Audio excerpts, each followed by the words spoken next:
Activist Radio is on the air. You've tuned into the Mark Harrington Show, sponsored by Created Equal. Mark is training a new generation of leaders to take on the culture of death and win. If you don't like abortion, don't have one. The only thing that can be said to be objective truth is that there is no objective truth. It does come out in one piece. It comes out in one piece. I would argue that we certainly are not all created equal. And now, here's Mark. Good afternoon. What is more shocking than a pro-life congressman encouraging abortion? Well, today we're going to find out. My name is Seth Drayer. I'm sitting in for Mark Harrington on the Mark Harrington Show. And today we're going to talk about a cultural topic that is very vital and timely, but one that reflects more upon us than upon the individual at the center of the controversy. And of course, this is the situation with Tim Murphy, Representative Tim Murphy. Now, as I come to you now discussing this issue with you, we have a team in Michigan on the streets and also on the campuses engaging people in conversation about abortion. We have another team here in Columbus, Ohio at Capital University. There's a lot going on, a lot of things we could talk about, but today I want to talk about specifically a cultural issue, again, which hit the news last week with Representative Tim Murphy's scandal that I'll unpack in a few moments. But again, my focus is we have a lot of things going on, a lot of topics we could discuss. I want to talk about how, as a culture, we respond to things when we hear about these tragic stories and what that reveals about us. But first, let's talk about what happened last week, because if you've been watching the Twitterverse or Facebook or the traditional media, you've probably heard something about Representative Tim Murphy, the congressman from Pennsylvania. Now, the reason this has caused such a stir, what he did, is because of who he is. Representative Tim Murphy is a Republican, and not only a Republican, but he is someone who is part of the pro-life caucus in the United States House of Representatives. This is a man who has been voting against abortion. And just last week, Representative Murphy voted for the 20-week ban, the Pain-Capable Unborn Child Protection Act. I don't know if you heard about that, but the 20-week ban, this Pain-Capable Unborn Child Protection Act, is one which is to ban abortions after 20 weeks. The reason for that is even though there's some dispute among scientists on when babies feel pain, even most liberally motivated scientists would agree that a baby certainly can feel pain at least at 20 weeks. So we're saying, even though all abortion is wrong, let's start by limiting it by not killing those who feel the dismembering. Now, you know our position at Created Equal. We believe that all humans are created equal. It's wrong to kill any preborn child. But this bill in Congress is a step toward saving some babies. We must save some. We shouldn't stand by while they're dying. And Representative Murphy voted for this bill. This was not the first time he voted for a bill to limit abortion, to help babies, to help their mothers and fathers.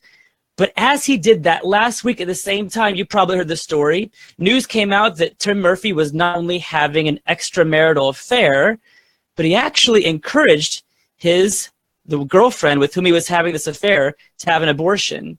Everyone was shocked. The woman's name was Shannon Edwards, and she posted on Facebook telling him, "You have no issue putting your pro-life stance everywhere while encouraging us to consider abortion." Now, this is clearly hypocritical, right? We have this man who publicly is opposed to abortion, privately encouraging abortion. Now, again, though, what I want to consider, because that's kind of old news now, that was last week, everyone's heard this. What I want to consider is the cultural response to Tim Murphy. And not only response to Tim Murphy, but something even more shocking, this dark, hidden secret in the American closet. But first, what about the response to Tim Murphy? Well, when this came out, what he was doing, there was response on both sides, on the left and on the right. And what we saw was generally agreement, disgust, horror, frustration, anger at this hypocrisy of someone publicly opposing abortion while privately encouraging abortion. So first, let me share with you something from NARAL. Now, NARAL is an organization that maybe has gone through, at least name-wise, some identity crises throughout time. First, they were the National Association for the Repeal of Abortion Laws. Then they became the National Abortion Rights Action League. Today, they've changed their name again. They're now the National Abortion Reproductive Rights Action League. But anyway, all these name changes are probably why they go simply by NARAL Pro-Choice America. But let me show you what they said last week after the news hit. They posted on Twitter their thoughts related to this issue. And Narao said, the House Republicans know that Representative Tim Murphy's scandal revealed their blatant misogyny and hypocrisy, and that it's a liability for them in 2018. Now, you can see here Narao's trying to score political points, right? Because they think the whole GOP, everyone opposed to abortion, clearly they're just a bunch of misogynists who want to control women's bodies. They're trying to score political points. What we see here is their response was one of calling out hypocrisy. And now they're a figurehead for the left, for the pro-choice movement, but even your common average citizens were tweeting about this using the same word, hypocrisy. Let me share with you another tweet from just an average person named Arlo. And Arlo posts on Twitter, not the same thing as Narao, but similar. Arlo said, you want to talk hypocrisy? Let's talk Republican Tim Murphy, who tried to force his mistress into an abortion. See the same word there, right? Hypocrisy. That was the buzzword. People saw this man saying, don't have abortions, ban abortions, whilst privately encouraging it. On the left, they appropriately called this hypocrisy.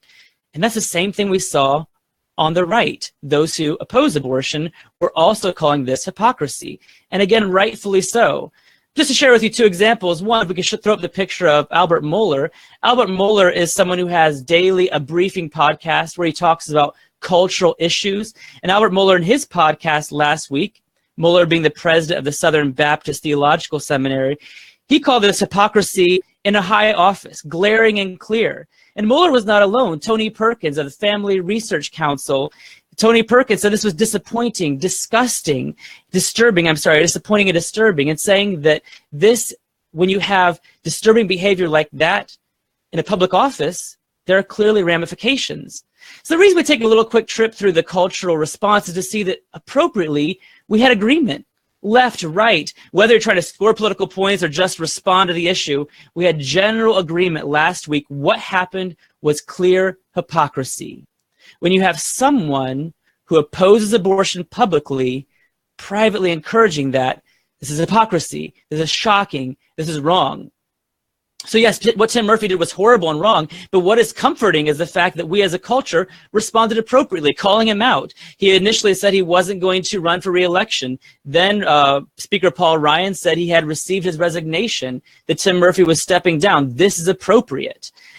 But there's something more shocking than what happened last week. But before we get to that, what is more shocking, let's take a side note here. Because many people like Narao who are trying to score points, many people were trying to use this as an example to show how the entire case against abortion is really just one of misogyny, one of trying to control women's bodies. And that is simply false. Annalise Pastor was someone else on Twitter. I don't have the picture for you, but let me just read to you what she said on Twitter. She said, oopsies. Did Tim Murphy accidentally reveal that the GOP's abortion stance isn't about morals, but about controlling women's bodies? Now, she tried to say that this example showed that anyone like me, like you watching, anyone who opposes killing babies is really just trying to control women. Now, that's just not true. What happened with Tim Murphy showed hypocrisy of character, his individual behavior. He as an individual, yes, he's been living hypocritically, but it does not reflect at all upon the case against abortion. Now, if you recall, you've been listening to Mark, you know what the case against abortion is. It's not that Mark says abortion's wrong, Tim Murphy says abortion wrong, therefore it's wrong. That's not at all why anyone should oppose abortion. We oppose abortion because we know it is wrong to kill innocent humans intentionally, and abortion does that. Thus, abortion is wrong. Now, what happened with Tim Murphy is hypocrisy, a reflection on his character. It's not at all a reflection upon the case. Even if every individual person who opposed abortion publicly were a hypocrite, it would have no bearing upon the objective case against abortion. Because the case against abortion rises or falls not upon Seth Drayer, Mark Harrington, Tim Murphy, or anyone else you might throw in there who is someone who publicly opposes abortion. Abortion is wrong. The ethic against abortion is clearly objective, built upon evidence. The case will rise or fall based upon the evidence, based upon what individuals believe about that evidence, not any individual person who puts the case forward. So when we see things like this happen, like Murphy or someone else, we also had not a similar situation, but more hypocrisy, not hypocrisy, but more shocking behavior with Harvey Weinstein. In the left, we had two scandals last week. When these things happen, This reflects upon personal character, not necessarily upon the objective ethics in question. So Tim Murphy's actions, what this means is not that the case against abortion is right or wrong. This means we should reevaluate his role in leadership. His actions, I think, speaking for myself, make him unfit to be a leader of our country. But that's up for everyone to decide. But it has no bearing upon the case against abortion itself. That rises or falls upon the objective case itself, which again is it's wrong to intentionally kill innocent humans. Elective abortion does that, therefore abortion is wrong. Our argument is not Tim Murphy says it's wrong, he is consistent in his lifestyle, therefore it's wrong. That's not our case. Our case is the action itself, killing innocent humans, is wrong. But now let's jump back into the controversy, because I said there's something more shocking at play here. And I think there truly is. I was surprised by Tim Murphy, and I hope you were too, but I was not surprised by the cultural response. It was fitting. It was appropriate. But there are daily throngs across our country who show the flip side of Tim Murphy's hypocrisy, and the response is not shock. The response is not horror. The response is a mere yawn. Now, Tim Murphy was publicly opposed, privately encouraging it. What I want to consider are those who do the opposite, who privately condemn abortion, say they never have one, but publicly encourage abortion. Now, let me show this. Sometimes this is kind of, portrayed as a neutrality, saying, I wouldn't have an abortion myself, but someone else, it's up to them to decide. I'm neutral on the issue. Let me show you that neutrality by taking you to a conversation I had at Northland High School here in Columbus, Ohio, with various students. So let's throw up that video, Jared. Let's watch this video showing my conversation with these students. We can see their initial position of neutrality and how that eventually changed and during the course of our conversation. Let's go ahead and play that clip. What's your opinion of what you're seeing today? What do you think about it? Between things. Okay. Rather disgusting. What could justify abortion? What reason do you think? Maybe if you're too young or... Okay. What if a mother is too young? I mean, there are mothers who are 13 and have children, and it changes their life. Would it be okay for a mother to kill her child after birth, though, because she's too young? No. Why not? What's wrong about that? It's not still developing. It's a developed child. Well, but see, that sounds good, except for girls, when they're born, aren't finished developing. They don't finish developing the reproductive systems till after puberty. Is it wrong to kill a newborn girl, though? I don't think it's okay to kill anything. No, that's my point. So you agree it's wrong to kill a newborn girl, Yeah. even though they've not finished developing yet. Yeah. So they've not finished developing yet, but why does that have any bearing upon, if it's wrong to kill a newborn girl who's not finished developing, how can it be okay to kill a preborn girl who's not finished developing? She's just younger, right? No. But I see why we have it. I see why people see that it's necessary, and I can understand that because I'm a very understanding person. Sure. Sometimes. Yeah. Sometimes. But see, we can understand someone and yet not agree with what they do. I mean, I've heard a story about a young woman who drove into a river, the Hudson River, with her children, her born children inside, killed her 4 of her kids because of her boyfriend's abuse of her. I sympathize with her and think it was tragic, but it was still wrong to drive her van into the river and kill the kids, right? So I can sympathize with mothers, but still wrong to take that child and dismember her, right? Right. At least have the baby first and maybe put it up for adoption Yeah. or something. Yeah. Right, I mean, that's the heroic thing, right? If you don't want the baby, then put Absolutely, it up sir. for adoption. There you go. Here, anyone else who like what? I agree with you. See, people who are heroes are those who do the good thing, even when it's hard. A mother who decides, I can't raise my child, but let someone else do it, that's hard. But that's the right thing to do. That's a hero. Definitely. So you guys think that you have some other new thoughts about abortion now? Definitely. Yeah. Awesome. Thanks, Sharon. Let's stop it there. So what you saw, that's not unusual. This is happening every time Create Equals team goes out. And like I said at the beginning, we have a team right now in Michigan on what we're calling the Road Trip for Life. They're going through 6 states in 4 weeks. Right now, we also have a team at Capital University outside here in Columbus, Ohio, engaging in conversation with students. But particularly at the high schools, when we go there, things like that happen. You have people who come who are neutral, supposedly. They think, I'm in between things.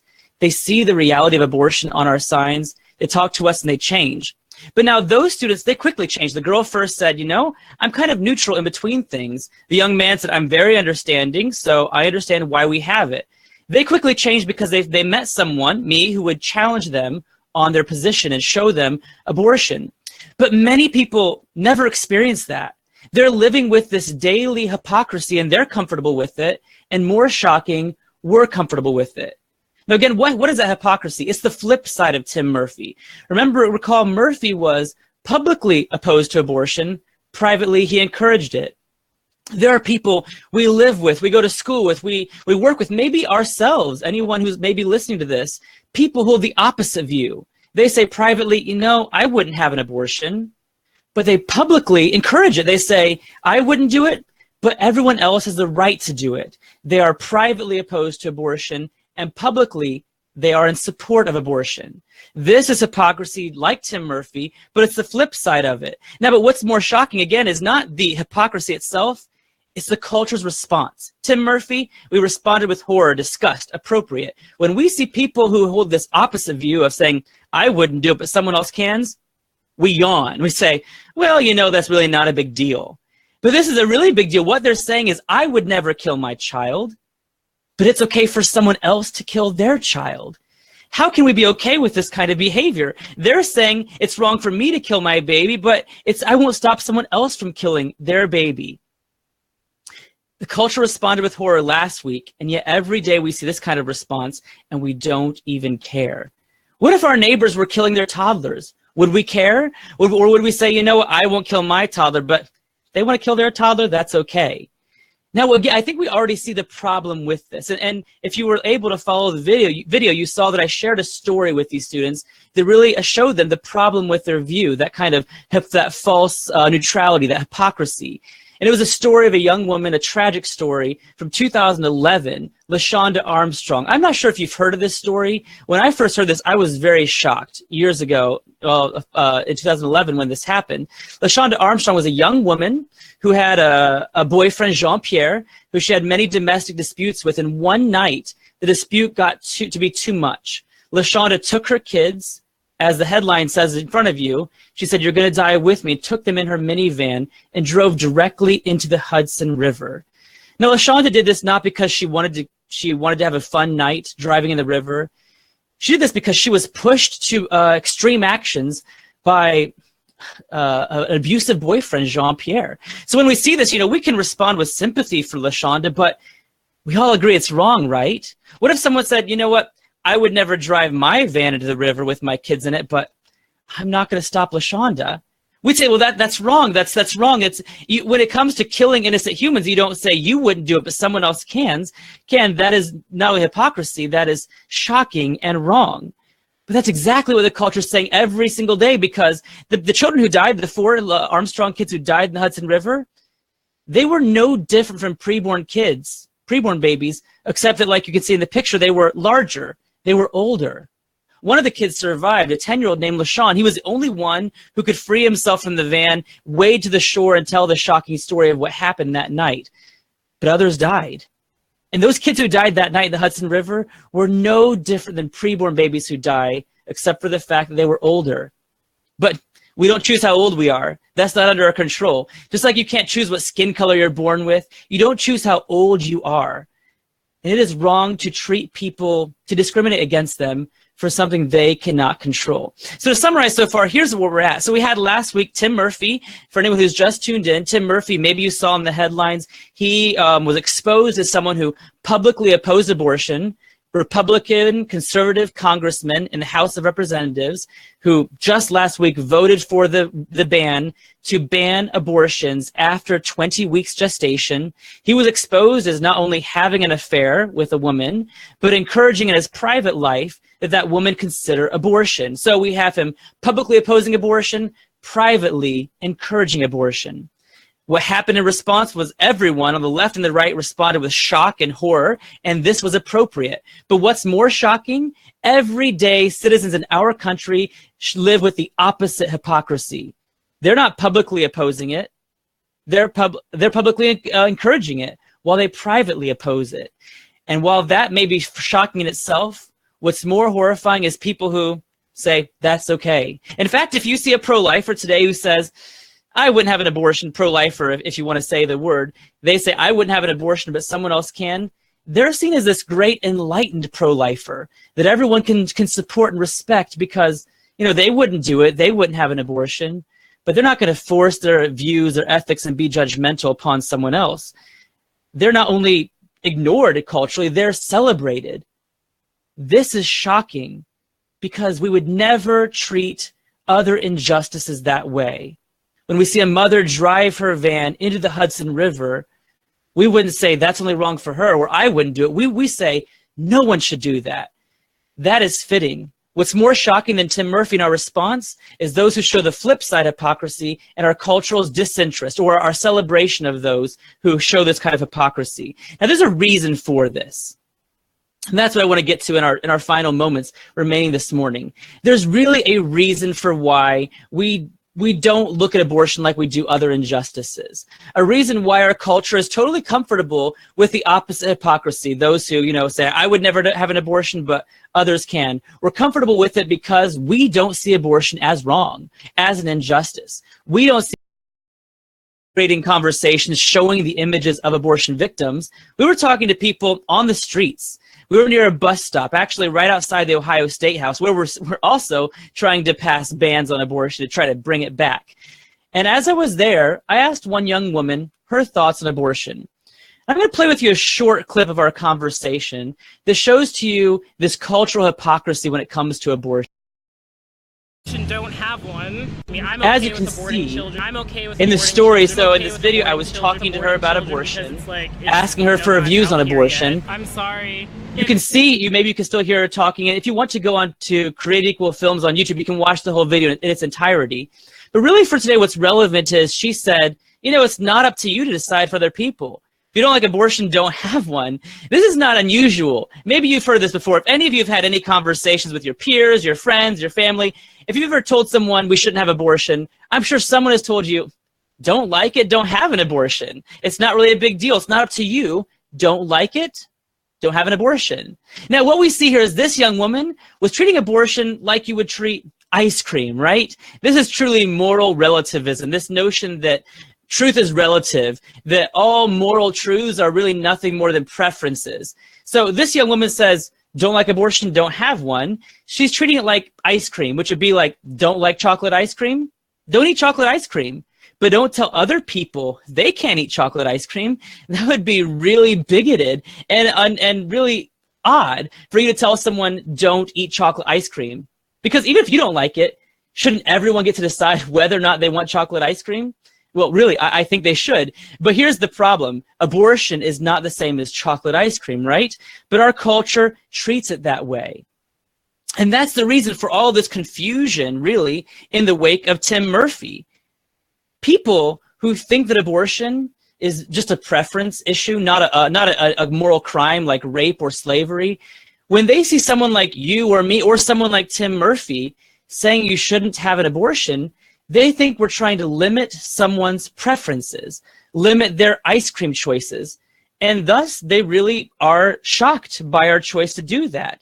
And so when they see someone like Tim Murphy saying, don't eat chocolate ice cream while eating on the side privately, they're frustrated with that kind of hypocrisy. But they're comfortable with the other hypocrisy because they think it's totally fitting for someone to say, I wouldn't eat chocolate ice cream, but you can eat chocolate ice cream. And so all of this confusing, shocking cultural mess really boils down to we have confused the categories. We have taken a moral issue like abortion and ripped it from the category of moral crimes like rape and slavery or spousal abuse. And we've thrown it into that category of preference issues. And that's why we get confused. Because, yeah, it's horribly confusing if someone says, don't drink Coke, but then on the side they're drinking Coca-Cola. That's hypocrisy, that's wrong. Whereas it would not be unfitting and wrong for someone to say, I will choose not to drink Coke, but you can choose. When it comes to preferences, that's actually appropriate. We really shouldn't force our preferences on others. I'm wearing a red sweater. That's my choice. But for me to tell other people, you should wear red sweaters or you shouldn't wear red sweaters, it's hard for me to say fast, that would be wrong, right?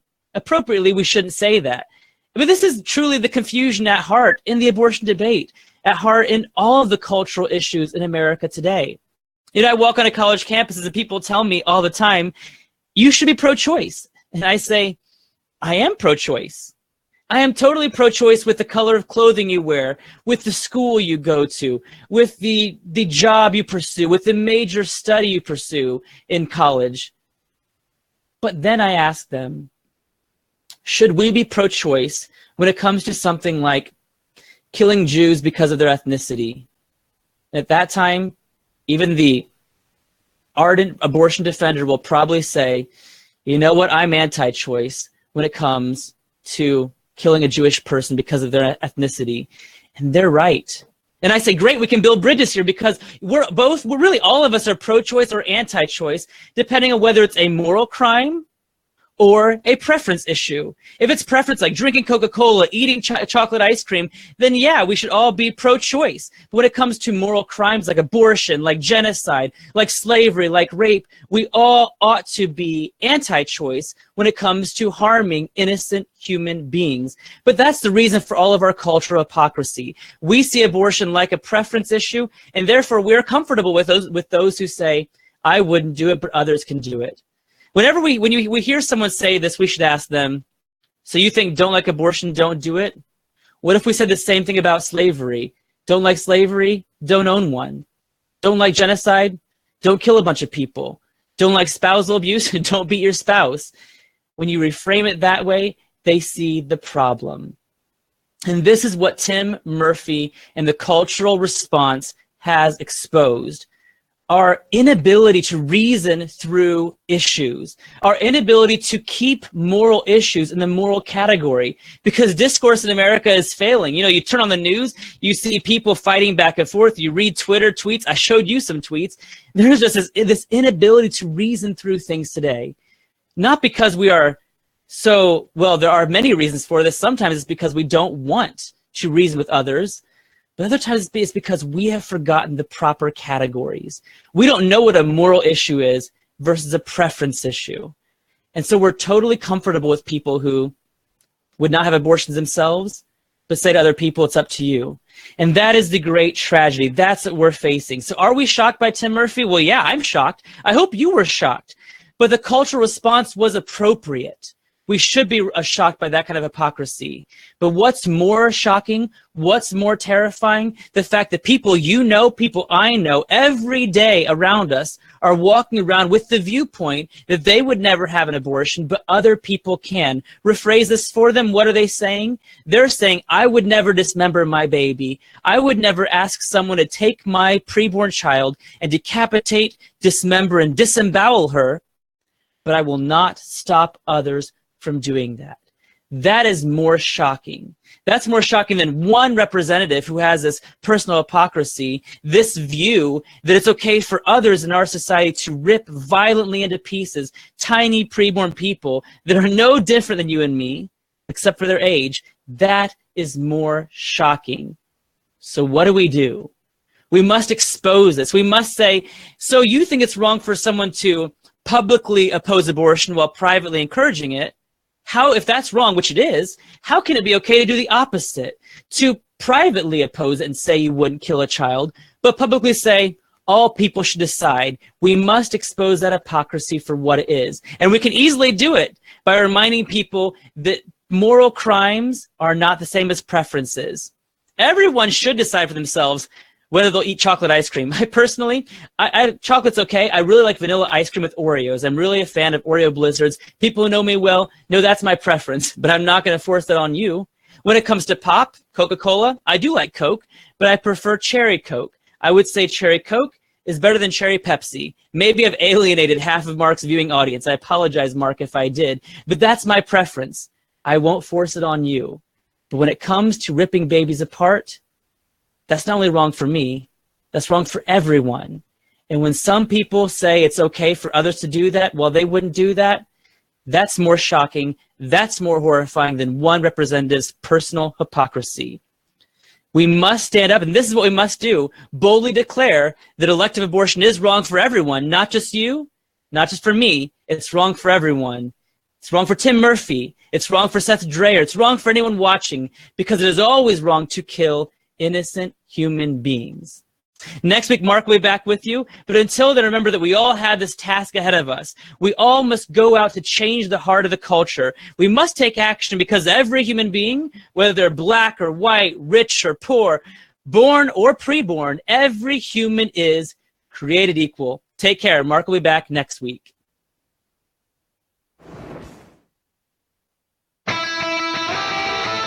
You've been listening to Mark Harrington, your radio activist. For more information on how to become a witness against the evil plague in America, call Created Equal at 614-269-7808, 614-269-7808, or go online to createdequal.net, createdequal.net. Be sure to tune to The Mark Harrington Show next time for your marching orders in the culture war.